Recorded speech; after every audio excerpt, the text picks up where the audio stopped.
दोस्तों, जिस पत्नी को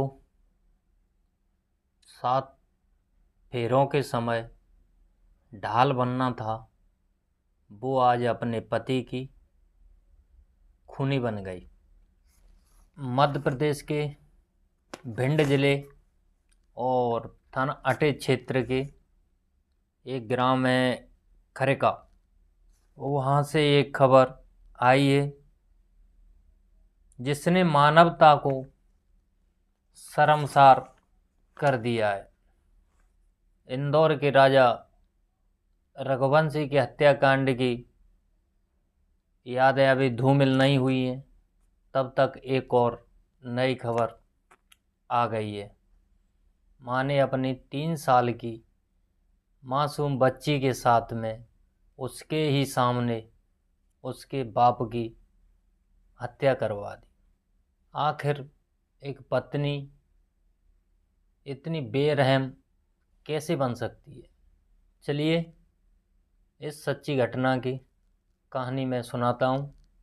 दिल थाम के सुनिएगा और रूह कांप जाएंगी आपकी। नमस्कार, आप देख रहे हैं डब्बू की दुनिया। ये घटना 9 अप्रैल और 2026 की ही है। नीलेश जाटव और उनकी पत्नी रूबी और उनकी 3 साल की नन्ही सी बच्ची के साथ में नीलेश अपनी ससुराल से वापस अपने गांव के लिए आ रहा था। नीलेश बहुत खुश था। उसे ये भी अंदाज़ा नहीं था कि मौत मेरे पीछा कर रही है। जैसे ही नीलेश एक सुनसान रास्ते में आता है और उसके पीछे 2 लोग चल रहे थे, बाइक पे सवार थे, उनका पीछा कर रहे थे नीलेश का। पत्नी रूबी जाटव ने अपनी खौफनाक साजिश को अंजाम देना शुरू किया। उसने अचानक एकदम चिल्लाई और चिल्लाकर कहा, अरे मेरा पर्स गिर गया है, मेरा पर्स गिर गया है।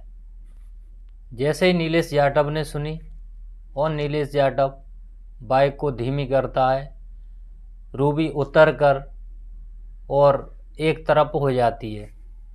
दोस्तों, यह उतर कर जो रूबी एक तरफ हुई थी, यह कोई इत्तेफाक नहीं था। ये रची रचाई उसकी साजिश थी, या एक इशारा मान के चलते हैं अपन। जब रूबी उतर के एक तरफ हो जाती है, पीछे से आ रहा था विशाल नाम का एक उसका प्रेमी था, जो विशाल जाटव था। वो घात लगा के आ रहा था। जैसे ही रूबी अलग हुई तो उसने नीलेश जाटव पे लगातार ताबड़तोड़ हमला कर दिया और गोलियां चला दी। जो विशाल नाम का था उसका प्रेमी, उसने नीलेश जाटव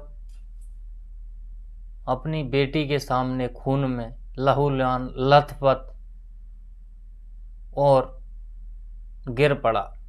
रूबी जाटव ने इसलिए अपने को बाइक से दूर किया ताकि विशाल का निशाना चूके नहीं। दोस्तों, सबसे हैरान करने वाली बात तो ये है कि हत्या करने के बाद विशाल जाटव नीलेश जाटव के साथ में अस्पताल भी पहुंचा और परिवार वालों के साथ में सभी लोगों के पास पहुंचा और उनके साथ में हमदर्दी भी जताई उसने। ऐसे लग रहा था कि इसको पता भी नहीं है कि क्या हो गया है, किसने किया है। दोस्तों, अब बात आती है पुलिस का खुलासा और असलियत सामने। पुलिस ने पूछा तो रूबी जाटव ने बताया कि अज्ञात लुटेरों ने उस पर हमला किया है और वो हमला करके भाग गए। लेकिन इसी बीच में अटेर पुलिस को रूबी जाटव पर शक होता है और उसकी कॉल्स डिटेल्स खंगालना चालू कर दिया। उसके बाद में रूबी का सच सामने आ गया। जब पुलिस ने देखा कि इनका 7 सालों से अफेयर चल रहा था दोनों का, रूबी जाटव का और विशाल जाटव का। उनकी घंटों घंटों व्हाट्सएप पे चैट और कॉलें होती थी, और उनकी नीलेश की मारने की भी प्लानिंग पुलिस को मिली और उनकी चल रही थी। आखिरकार अटेर पुलिस ने 48 घंटों के अंदर ही अंदर दोनों को गिरफ्तार कर लिया है, और जो तीसरा था वो फरार चल रहा है। अटेर पुलिस उसको जल्दी ही गिरफ्तार कर लेगी।